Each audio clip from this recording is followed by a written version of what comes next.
Friends, good morning, જય સ્વામિનારાયણ. સ્વાગત છે તમારે નવા બ્લોગમાં. આજે આપણે બ્લોગની શરૂઆત 10:30 વાગ્યા જેવાની થાય છે, યાની કે 10:30 ખાવા આવ્યા છે. અને આજે છે રવિવાર, અને આપણે રવિવારનું સ્પેશિયલિસ્ટ ટિફિન પહેલાં બનાવતા, પણ થોડાક ટાઈમથી બધા ઓર્ડરને એમ આવતા એટલે આપણે સ્પેશિયલિસ્ટ ટિફિન નહોતા બનાવતા. તો આજે રવિવાર છે, તો ઘણા દિવસો પછી આપણે બનાવી રહ્યા છીએ પંજાબી મેનુ રવિવારના સ્પેશિયલિસ્ટ ટિફિનમાં. અહીંયા પુલાવ બનાવવા માટે અને અહીંયા ભાત બફાવા માટે રાખી દીધા છે, જોઈ શકો છો તમે. અને સાથે હું બનાવી રહી છું પંજાબી શાક. તો ચાલો આપણે રવિવારના સ્પેશિયલિસ્ટ ટિફિનમાં બનાવીએ મસ્ત મજાના પુલાવ, પંજાબી શાક, રોટલી અને સલાડમાં આજે આપણે ભૂંગળા દેવાના છે, સલાડ નથી દેવાનું આજે. તો ચાલો બનાવી રવિવારનું સ્પેશિયલિસ્ટ ટિફિન. તો ચાલો ફ્રેન્ડ્સ, અહીંયા હવે આપણે ટમેટાને ગ્રેવીનો પણ વઘાર થઈ ગયો છે. હવે આપણે ટમેટાને ચડવા દઈશું. અને હું અત્યારે કાજુનો ભૂકો છે મારી પાસે, કાજુનો ભૂકો એને આપણે પાણીમાં પલાળી દઈશું. અને આ બાજુ ભાત પણ બફાઈ રહ્યા છે, જોઈ શકો છો. અહીંયા ભાત પણ બફાઈ રહ્યા છે મારા. ચાલો ફટાફટ હવે ગ્રેવીને ભાતને છારામાં ચારી લઈશું. તો હું આવી રીતના નાના છારાથી ચારી લઉં, બરાબર. અહીંયા છારો આપણે રાખી દીધો છે, એમાં ચારી લઈશું. અહીંયા ટમેટા પણ ચડી રહ્યા છે, જોઈ શકો છો તમે. એ મૂકી દે, કોબીજ લઈ લેવાનું. નીચે પુલાવ બનાવવાનું કટિંગ થઈ રહ્યું છે, તો એ આપણે બતાવતા જઈએ. તો હવે આપણે ચારી લઈશું ચારણામાં, પછી ઠંડા થવા માટે રાખી દઈશું આગળ, બરોબર.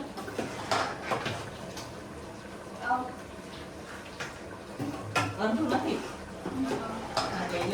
એમાંથી અડધું જ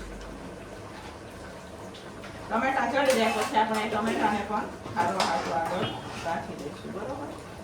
અત્યારે તો અહીંયા ભાત ઠંડા થવા માટે રાખી દીધા છે. હવે હું ગરમ તેલ મૂકી અને આપણે ભૂંગળા તળી લઈશું. સલાડ નથી દેવાનો આજે, ભૂંગળા છે. તો ચાલો ફ્રેન્ડ્સ, અહીંયા હવે તેલ ગરમ થઈ ગયું છે. અત્યારે હવે હું ભૂંગળા તળી રહી છું. ભાત અને ટમેટા ઠંડા થાય આપણે પંજાબી ગ્રેવીના એટલી વારમાં આપણે હવે ભૂંગળા તળી લઈશું. તો અત્યારે હવે હું ભૂંગળા તળી રહી છું, જોઈ શકો છો તમે.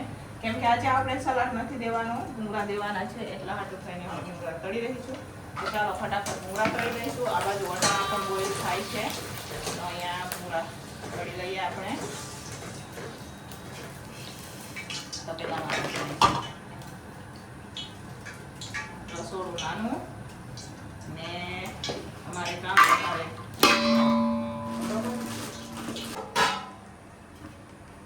તો ચાલો ફ્રેન્ડ્સ, અહીંયા ભૂંગળા પણ તળાઈ ગયા છે, જોઈ શકો છો તમે. તપેલામાં આપણે તળીને રાખી દીધા છે. હવે તપેલાને ઢાંકી અને રાખી દઈશું. ભાત ઠંડા થઈ ગયા છે. હવે પુલાવનો પહેલા આપણે વઘાર કરી લઈશું. તો ચાલો ફ્રેન્ડ્સ, અત્યારે હવે હું પુલાવનો વઘાર કરી રહી છું. તો જોઈ શકો છો અહીંયા પુલાવ બનાવવા માટે આપણે કોબી, પછી કેપ્સિકમ, ફણસી અને આમાં પનીર અને વટાણા લીધા છે. સાથે ટમેટાની ગ્રેવી પણ લઈશું આપણે. અને અહીંયા જોઈ શકો છો 2 કિલો પનીર પણ આપણે શાક બનાવવા માટે આવી ગયું છે. એમાંથી મેં પનીર લીધું હતું. અહીંયા 2 કિલો પનીર મસ્ત મજાનું તાજું બનીને આવી ગયું છે. અહીંયા ડેરી છે, એમાંથી અમે પનીર લઈએ. 2 કિલો પનીર આપણે મંગાવ્યું છે, એ શાક બનાવવાનું છે. તો પહેલાં પુલાવ બનાવી દઈએ. અહીંયા તેલ ગરમ થઈ રહ્યું છે. સાથે અહીંયા ગાજર પણ છે, એ તો રહી જતા હતા, તો આ ગાજર જોઈ શકો છો. તો ચાલો નીચે અહીંયા લોટ બાંધવાનું પણ ચાલુ છે. અહીંયા આપણે પુલાવ અને શાક બનાવી દઈએ, એટલી વારમાં લોટ પણ બંધાઈ જશે, પછી આપણે રોટલી બનાવી દઈશું. તો ચાલો ફટાફટ હવે આપણે પહેલા તો પુલાવ બનાવશું.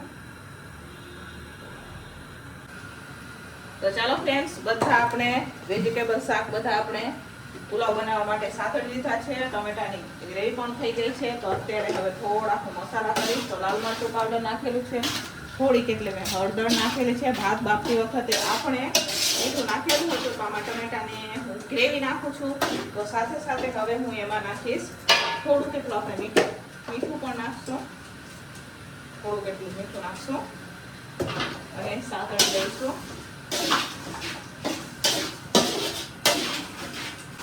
તો ચાલો ફ્રેન્ડ્સ, અહીંયા સરસ મજાના આપણે હવે પુલાવ બની ગયા છે, જોઈ શકો છો તમે. આપણે ભાત પણ ઠંડા કરેલા હતા, એ નાખી દીધા છે.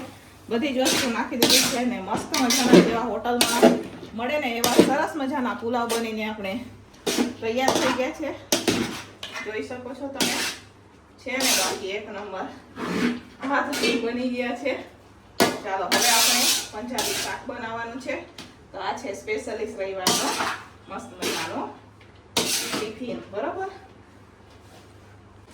તો ચાલો ફ્રેન્ડ્સ, અહીંયા સરસ મજાની ગ્રેવી પાકી ગઈ છે, જોઈ શકો છો તમે. હા, નાની નાની છે. અને અહીંયા આપણે ચેન મસાલો લીધો છે, 2 પાઉન્ડ ચેન મસાલો જાનકીનો છે, સુહાનાનો બી આવે. હવે એમાં આપણે નાખવાનું છે દૂધ. તમે પાણી પણ નાખી શકો, હું આમાં દૂધ નાખું છું. હવે મિક્સ કરશું આપણે અને પછી ગ્રેવીમાં નાખશું. અહીંયા જો કાજુની ગ્રેવી પણ છે, એ પણ નાખી દઈશું. હવે આપણે મસ્ત બચ્ચાનું બનાવશું આપણે પંજાબી શાક. તો ચાલો ફ્રેન્ડ્સ, અહીંયા હવે આપણે પનીર કટિંગ કરી રહ્યા છે, જોઈ શકો છો તમે. નાના નાના પીસીસ કરી દઈશું પનીરના. આપણે મોટા છે અને નાના નાના કરી દઈશું અને પછી આપણે અંદર નાખી દઈશું, બરોબર. અને બીજું પનીર આપણે ખમણી દઈશું. લોટ બંધ થઈ ગયો છે અમારે.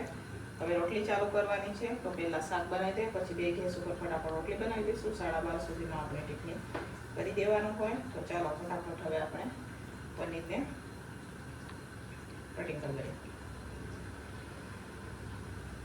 તો ચાલો ફ્રેન્ડ્સ, અહીંયા સરસ મજાની ગ્રેવી પાકી ગઈ છે, જોઈ શકો છો તમે. પંજાબી શાકની ગ્રેવી પાકી ગઈ છે. અહીંયા આપણે પનીર પણ કટિંગ કરીને લઈ લીધું છે, સાથે અહીંયા ખમણીને પણ લઈ લીધું છે, જોઈ શકો છો તમે. તો ચાલો હવે કટિંગ કરેલું પનીર છે એ હવે આપણે આમાં નાખી દઈશું અને પછી લાસ્ટમાં આપણે ખમણેલું પનીર નાખશું, બરોબર.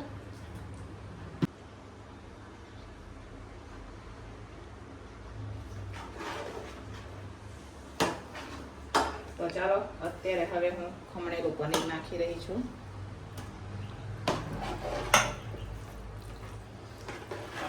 તો ચાલો ફ્રેન્ડ્સ, ફાઇનલી હવે રવિવારનું સ્પેશિયલ ટિફિન બનીને તૈયાર થઈ ગયું છે. હવે આપણે ફટાફટ ટિફિનો ભરી દઈશું. તો અહીંયા મસ્ત મજાના આપણે પુલાવ બનાવેલા છે, જોઈ શકો છો. સાથે સરસ મજાનો અહીંયા પંજાબી શાક છે, રોટલી છે અને સાથે આપણે અહીંયા ભૂંગળા બનાવેલા છે. તો આ છે રવિવારનું સ્પેશિયલિસ્ટ ટિફિન. તો 12:30 વાગી ગયા છે. ફટાફટ હવે આપણે ટિફિનો ભરી દઈશું. ટિફિનવાળા ભાઈ લેવા માટે આવી ગયા છે, બહાર બેઠા છે. તો ચાલો આપણે ફટાફટ ટિફિનો ભરી દઈએ. તો ચાલો ફ્રેન્ડ્સ, વાગી ગયા છે 1:30. ટિફિનો ભરાઈને વહી ગઈ છે. જમી કરી લીધું અમે અને હવે અત્યારે આપણે સાફ કરવાનું છે કોઠાર રૂમ. તો જોઈ શકો છો અહીંયા ફ્રીજને હું અત્યારે હોલમાં કાઢી રહી છું બહાર. તો બધાનું અલગ અલગ કામ પોપાઈ ગયું છે. તો મારે ફ્રીજને બહાર કાઢું ને પછી કોઠાર રૂમ ખુલે ને પછી કોઠાર રૂમમાંથી સામાન બહાર કાઢવાનો હોય. તો ચાલો ફટાફટ ફ્રીજને આપણે હોલમાં મૂકી દઈશું ધક્કો મારીને, બરોબર. તો ચાલો ફ્રેન્ડ્સ, હવે અહીંયા જોઈ શકો છો કોઠાર રૂમ અત્યારે આપણે સાફ કર્યા છે. કોઠાર રૂમ સાફ છે પણ એમાં લાલ કીડી થઈ ગઈ છે, એટલા હાટો થઈને અમે કોઠાર રૂમમાંથી બધી વસ્તુ કાઢી રહ્યા છે, જોઈ શકો છો તમે. તો અહીંયા અત્યારે આપણે કોઠાર રૂમ સાફ કરી રહ્યા છે. બહાર કેટલું સામાન કાઢ્યું છે બતાવું હું તમને. જુઓ, જોયું? જેટલું બહાર હોય ને એટલું તો અમે કોઠાર રૂમમાં ભરી મૂકીએ સામાન. એટલું સામાન છે ને. અહીંયા નમુબેન અમારે ટાપ ને એવું બધું સાફ કરી રહ્યા છે. તો ચાલો, એમને વાસણ ઉટકવા જવાનું છે બહાર. તો અમે સરસ મજાના કેટલા દિવસથી કોઠારો નથી સાફ કર્યો. ક્યારે સાફ કર્યો તો એટલે લગભગ 2 મહિના થઈ ગયા છે કોઠારો નથી સાફ કર્યો. તો ચોમાસું આવે એટલી વારમાં આપણે એમ કીધું કોઠારો સાફ કરી દઈએ એમ. એટલા હાટો થઈને અત્યારે અમે કોઠારો સાફ કરી રહ્યા છે. જો નાની નાની અમારે સરસ મજાની માછલી બી છે, પાણી પીવા શકો છો તમે. તો ચાલો ફ્રેન્ડ્સ, અહીંયા આપણે કોઠારમાં પણ બધું ગોઠવી દીધું છે. ચાલો હું તમને બતાવું. જો ફરીથી અહીંયા સરસ મજાનું બધું ગોઠવી દીધું છે વાળીને. આ બધી આગળ આગળ આપણે જરૂરિયાત વસ્તુ કન્ટેનરથી માંડીને, બાકીની તો બધી જરૂર નથી એટલી બધી. અત્યારે જો અહીંયા 2 ખાના આપણે કરવાના છે. તો આ જુઓ, આ આપણે રસોડાના ખાનાને એમ કાઢી બીજા ખાના તો નથી કરવાના. આપણે 2 ખાના, એક તેલ વાળું અને આપણે ચમચાને એવું મૂકે ને એવું કરવાનું છે. પછી કાલે બાકીના બીજા ખાના ને કાલે ઉપર કરવાનો છે આપણે. કેમ કે કાલથી તો નમસ્તે અમારે સ્કૂલ ખુલી જાય એટલે ઉપરનું થશે, બરોબર. તો ચાલો અહીંયા હવે આ ખાના આપણે લઈ જઈએ બહાર અને ઘસી નાખીએ અને પછી તળે ઉતરી દઈએ. કેટલા વાગ્યા તો તમને 2:30 વાગી ગયા અને ઢગલો વાસણ પડ્યા છે. નમું કે અમારે તડકો જોઈને વાસણ ન ટેકાય એટલે પછી મારે વાત વાગી ગયો વાસણ ખાના. તો નિમિષાને હવે અમારે આ ખાના ગળી નાખે એટલે નીચે પોતા મારી દે રસોડામાં અને હું અત્યારે જાઉં છું વાસણ. તો ચાલો બહાર તડકામાં આપણે ઘર તડકામાં વાસણ કરવાનું. ચાલો જઈએ વાસણ. તો ચાલો ફ્રેન્ડ્સ, ઘર તડકામાં આપણે તો બેસી ગયા છે વાસણ, કેમ કે આપણે અંદર બધું કાઢી ને એટલે વાસણ બધું ઢગલા થઈ ગયા હતા. તો આટલા વાસણ જોઈએ હવે નમું બેન કે મારે નથી ઉઠાવતા વાસણ કે ભજા વાસણ ને, એટલે તમે કીધું ચાલો કહીને તમે ન ઉઠતા કાંઈ ને આપણે ઉઠી નાખીએ. તો અત્યારે હવે હું ઉઠી રહી છું. વાસણ કપડાં લેવાના પણ બાકી છે, તો ફટાફટ આપણે પહેલાં વાસણ ઉઠીએ.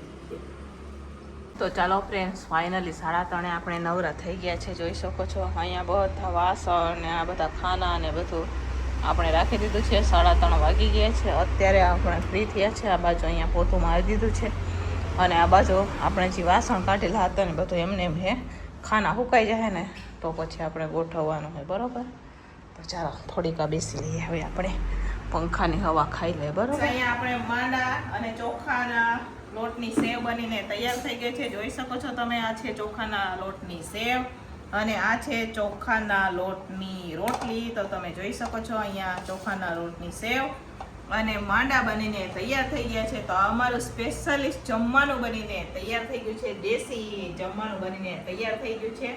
તો ચાલો તમારે પણ જમવું હોય તો આવી જાઓ. ચોખાના લોટની સેવ ને માંડા પણ કહેવાય. તો ચાલો તમારે પણ જમવું હોય તો આવી જાઓ. મસ્ત મજાના માંડા.